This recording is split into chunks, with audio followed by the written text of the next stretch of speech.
Behind me is the air handler for our MRCOOL Universal system. This is a ducted split type heat pump that both will heat and cool our upstairs living space.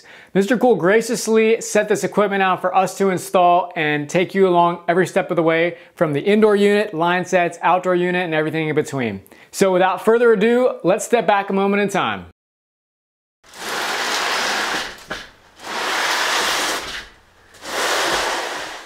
A few days after receiving everything, I unpacked the air handler to get a good assessment of the inlet and outlet dimensions for our ductwork and where the line sets connected.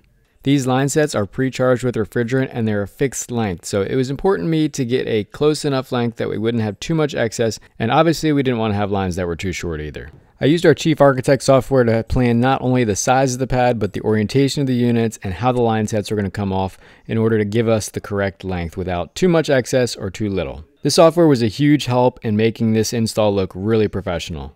We had two small pads that I cast with leftover concrete from our main pour, and the software also allowed me to lay the units out to see that I didn't really want to use either of them. So I figured out the best dimensions for a new pad, and it was off to the races pouring it. We have a whole video on this if you're curious on the details. Thankfully, it turned out much better than our main slab. That turned out pretty good. Here's our imaginary rebar marks. Now, if I plan this out right, the mounting feet for both of these units, which are just slightly different, will clear these pencil lines. Maybe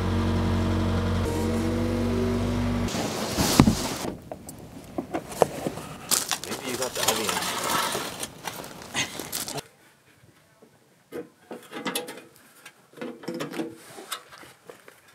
First impression of the build quality of this is really excellent. For those that don't know me, my education is formerly in mechanical engineering, and so I do appreciate a well-packaged electrical enclosure and a well laid out design. Look at those beautiful cooling fins and coils. You can see the heating wires down there. When it gets too cold, it runs current through those to heat up this inner enclosure. 18 to 20 SEER is a pretty darn good rating, and so is 10 to 10.5 HSPF. Heating season performance factor. This is definitely one of the more efficient units that you can get your hands on these days. Beauty. I'll be mounting this air handler a little bit that way, and I'm planning to run the line sets down against the base of this wall behind my radiant pipes, and then I'm gonna pop out with my 2 3-inch pipes here and here. That's a pretty straight shot right to the condenser. Here's kind of the neat thing about rock wool. It is so dense that it cuts sort of like cheese. I was able to take my drill here and just basically core out that insulation. I mean, it comes out in pieces, but when I feel in there, all the sides of this hole still have insulation on them. I mean, of course, this is just a stud on the inside here, but there's solid insulation all the way around. I love that. Even with another hole above, there's like an inch thick of insulation. This still holds like a floor. Anyway, before I put these pipes back in, I am gonna shove whatever insulation I can back in the bottom, because why not? And then I'll leave 1.5 inches of the pipe on the inside. All right, now I'm gonna zip liquid flash those on the outside.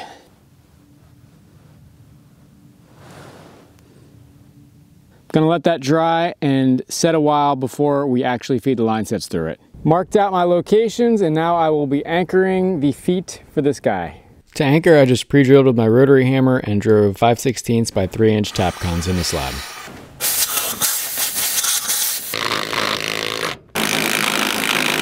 The first step to installing our air handler here is actually what's going to go beneath it. I need some sort of box to capture all the return air coming from our main return duct and funnel it down through a filter and up into the air handler. So I looked up what a few of these kind of look like and sort of designed ours in my head, sketched it on a piece of paper, and then sent it all to a local sheet metal company. They did a fantastic job fabricating me a box, and they only charged me like 250 bucks for this thing. I couldn't have done nearly as good of a job. Let me show you the box a little bit closer. So this is roughly 58 inches long by 21 inches wide and then about 20 inches deep. I selected all those measurements for various reasons. A lot of it was driven by the size of the air handler, the size of this filter I wanted to put in, and where my return duct was gonna come down into the box. But check this thing out. It is really sturdy. This is 22 gauge sheet metal. It's gotta be to support our 165 pound air handler.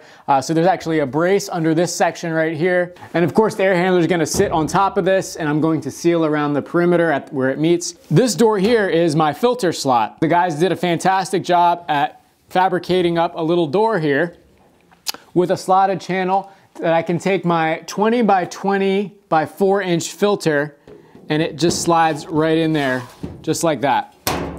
And the devil's in the details. Notice that this thing slides in nice and smooth. And here's why. Instead of screws or rivets to fasten this little channel in, they used spot welds, which is a really cool specialty machine that you're really only gonna see in sheet metal shops. And it was a good indicator for me that it was a good thing to hire this thing out, because I couldn't have done this. It wouldn't have looked nearly as nice. And the craftsmanship on the box is just fantastic. I mean, even if you look at really close details, like some of these corners, how everything's bent together, all the seams are nice and tight. They did a nice job. I purposely left the top of this closed so that I can cut in where my return duct comes down. I know it's gonna be somewhere in this area, but I didn't want to totally lock myself into a spot yet until I have this thing set. The next step for this is I'm going to air seal all the edges, the corners, and then I have 6 little feet that I'm gonna put under this to get this up off the concrete. Once we're sealed up, then we can set the air handler on it. Here's the materials I'll be using for sealing this air handler up. Starting over here, just some water-based fiber reinforced duct mastic. It's kind of like a thick paste you can paint on. It seals up any holes. This is a mastic tape. It's SF686 by Sure Tape. It's pretty interesting. It's actually got a backer on it, and you can see there's basically black mastic underneath this, and it works kind of like mastic does. And I have a squeegee to actually squeegee it down. That makes it really stick well. The insulation that I'll be using is basically they call it double bubble, I guess. It's 2 layers of polyethylene bubble. I think it's 5/16 inch thick when it's done. The outside is reflective, it's silver. And then I have this 3M bencher tape. This is specifically for reflective insulation. Quick disclaimer, I am not an HVAC professional. I know almost nothing about HVAC, but I spent a lot of hours watching YouTube and researching what the best materials and products are. That's how I even knew to order this stuff. So I feel like I've gotten some pointers from the pros that are publishing videos and content on YouTube and on Google, but take all this with a grain of salt, because this is just my own project. My own risk, I guess. And I'm kind of just taking my time and trying to do things as right as possible, but by no means am I an expert or doing any of this right. Here's how that turned out up close. The mastic does a good job at sealing those corners there, and the tape does a nice easy job of sealing the long straight seams. I'll let this dry for a day and then we will insulate it. Fast forward a day, we are nice and dry. This stuff is pretty hard and it seals up very well. Time to start insulation. I think I'm just gonna try to kind of wrap it like a present, but I gotta make sure to keep this area clear because that's where the air handler is gonna sit on top. But for the most part, I'll be able to wrap it and then cut out where I need to. I'm gonna have 6 feet, and then I also have my door that I gotta cut out as well. And now we gotta put our little feetsies on here. I got these off Supply House. They're basically just corner stands to elevate this up off the floor so it's not just on the concrete. And I'm gonna do 6 of them, 4 around the air handler corners where it's really heavy. 2 of them I trim the center tabs off of, so those will go sort of mid-span, and then I'll have 4 more on the corners.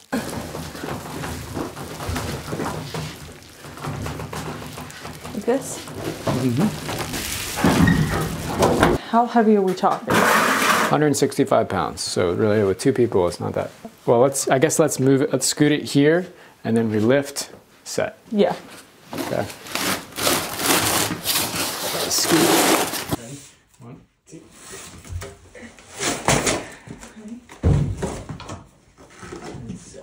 Okay, so are we just sliding at this point? Yep. This thing fits like an absolute glove. Boom, it is right on the money. Those guys at the sheet metal shop knew what they were doing.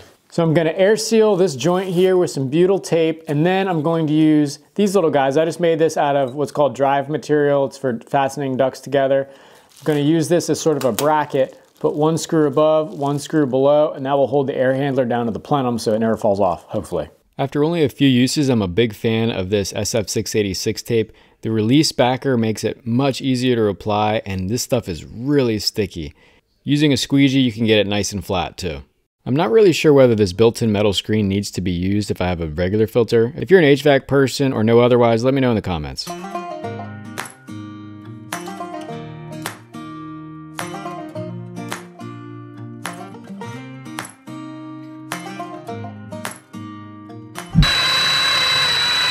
That's how you know your drill bit's sharp. Wow, that's awesome. This is a Harbor Freight drill bit, by the way. Look at that.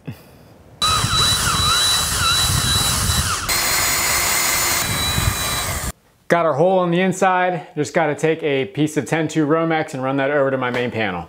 We got some comments in a past video about running Romex on the surface of our utility room walls. I double checked with our inspector and it's totally allowed in our jurisdiction. Your results may vary. I figured I'd at least try to air seal around these wires for what it's worth, since I did drill through my flashing here, but I will have another piece of flashing right here, so as far as water is concerned, it should be fine. But I figured why not throw some caulk on it while I'm here. To fasten this, I'm using these GRK 2-inch cabinet screws. They're the perfect length to go through my 3/4 inch hvac here and then into my zip OSB. Unfortunately, I'm not behind any studs where these boxes are at, so I just wanted to make sure I could grip in the OSB itself. But these do a nice job. They're coated, T15 Torx head, and it's a flat head screw, so it does a nice job at gripping a wide surface with fairly low pressure. No need to run it in crazy tight or anything. Oh my gosh, this blade is just dull as can be. This is not safe. It barely leaves a mark on this thing.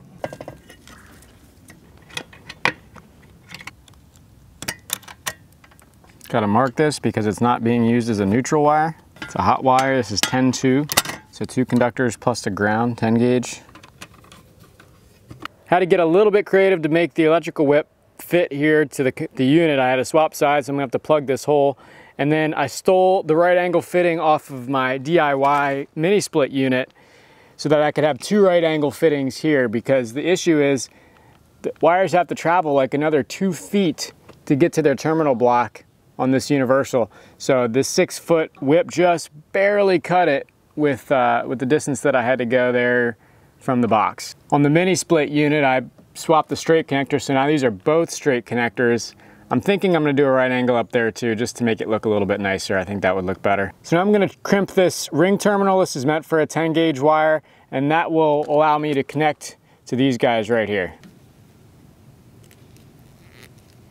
There she is. It's time to set the dip switches on the air handler because I will be operating in the 2-ton mode. It comes default in the 3-ton mode. Now I found a little bit of inconsistency between the instructions and the sticker here. I'm pretty confident the sticker is the right thing, and it matches this chart actually for fan speed, the 1011, it's 1011, and all zeros up top. In the instructions itself though, it doesn't say the same thing. It says 2 and 4 down, 3 up. So I'm pretty sure that the chart and this thing is gonna be right. I'm gonna keep the default fan speed of level 4, and so I should just have to move 1 dip switch from up to down. These are incredibly tiny little things. I'm gonna need a little micro screwdriver to mess with that. Same deal on the outdoor unit. The instructions do mate up with this. That little number 1, it's gotta come up. That's all it is. The air handler runs off its own circuit. It's just a little 15 amp breaker, mainly just to power the fan. Time to run the line set for our Universal system. It's 2 large insulated lines, which I'm going to be sticking through my 3-inch outlets. This is a pre-charged line set, so it's already got refrigerant in it, so I shouldn't need any special refrigeration tools to charge this up after I install it. The length on this is 15 foot. I've sort of measured between where my air handler is going to sit and my outdoor, and I've made sure it's just under 15 foot. I shouldn't have much excess at all, and hopefully I'm not too short. My plan is to come in through the holes, go underneath my radiant system here, come over, up, and then over into where it connects into the air handler.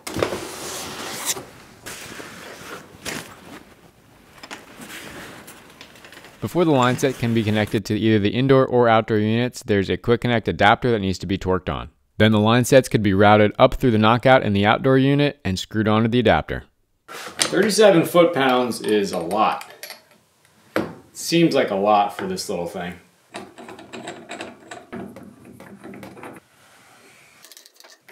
Okay, so this insulation is going to have to go for a little bit.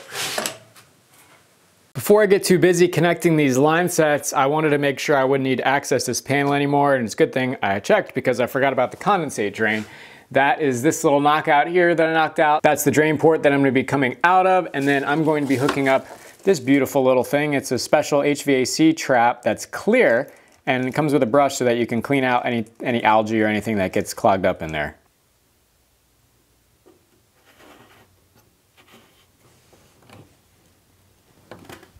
The torque on these adapters are 50 foot-pounds, which I don't have a crow's foot large enough for this nut here, which is like, I think 32 millimeters, something like that. So I'm going to just have to guess and check on this one a bit.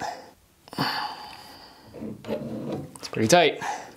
Then it was on to plumbing the condensate drain. I already had the main connection available from when I did the condensate on the hot water heater. I just had to tie into that.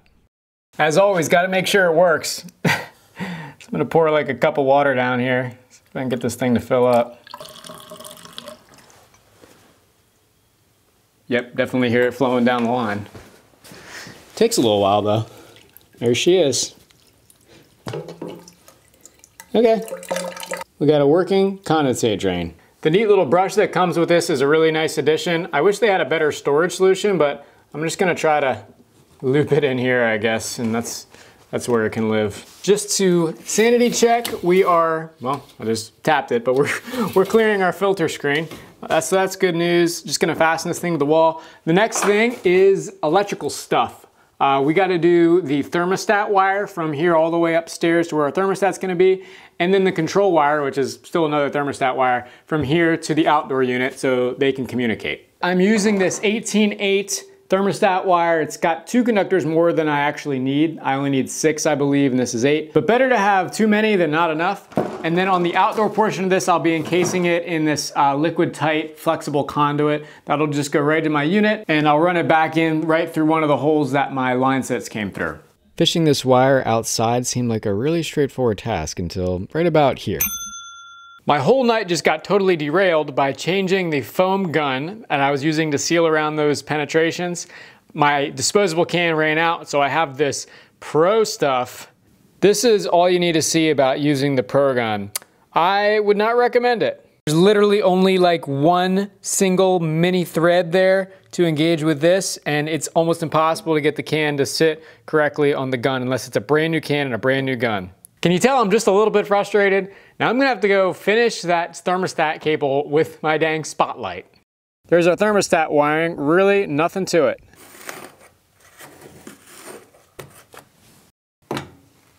Cut this wire to length, now I just need to tidy it up with some staples.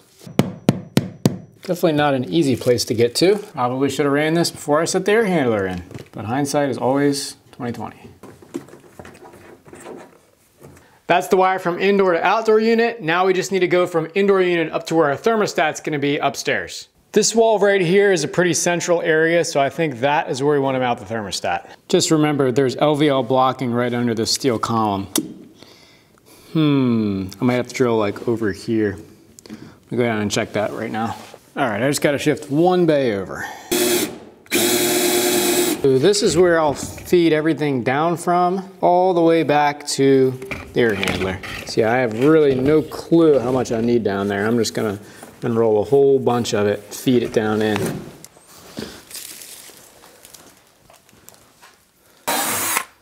Can't remember if I mentioned whether this can wouldn't stop leaking or not, but I forgot to put it outside overnight, and this is what I come back to. The foam just grew on itself into this massive tumor. This stuff sucks. Avoid spray foam at all costs, please.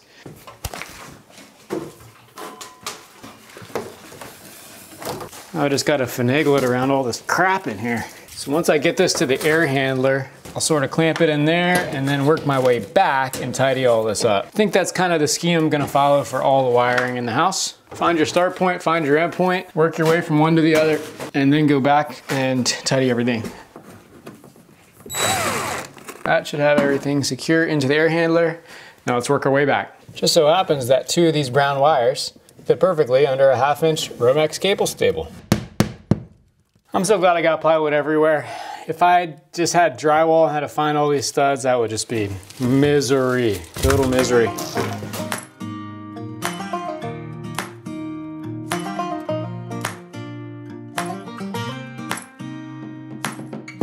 Amazingly, I only had about 6 feet of extra slack left after tidying up all the wire downstairs, but I just tacked it in here in place. I don't have a thermostat yet, but I think it's gonna go right about here. So I have a couple extra feet of length if I need to move it one way or the other. All right, we're all wired up on the inside. I had to consult with the manual a couple times while I was doing this to make sure I got it right. but I think we're good. On the outdoor, I realized that I actually shouldn't have run the G wire, the green wires for the fan control in here. It should only go between the thermostat and the fan here. So I didn't use that green wire on my outdoor cable on this end. I'm gonna disconnect it next time I go out there. And I also realized that the orange wire that I connected to the D terminal outside, I don't need to use that on this either because that's the defrosting signal. And it's really only applicable if you have an electric heat kit for this indoor air handler, which I don't have. Anyway, green going only from thermostat to here to control the fan. R and C are your hot and common lines to complete the 24-volt circuit. W1 only goes from the thermostat to here. I can't remember what that signal means, but it's not involved with the outdoor unit at all. And then B is tied together between outdoor, indoor, and thermostat. This yellow guy over here is just for the condenser signal. So that's not involved with the indoor air handler. It comes straight from the thermostat to outdoor unit. And for reference, all that information is conveniently printed on the cover to this little enclosure here, which is nice.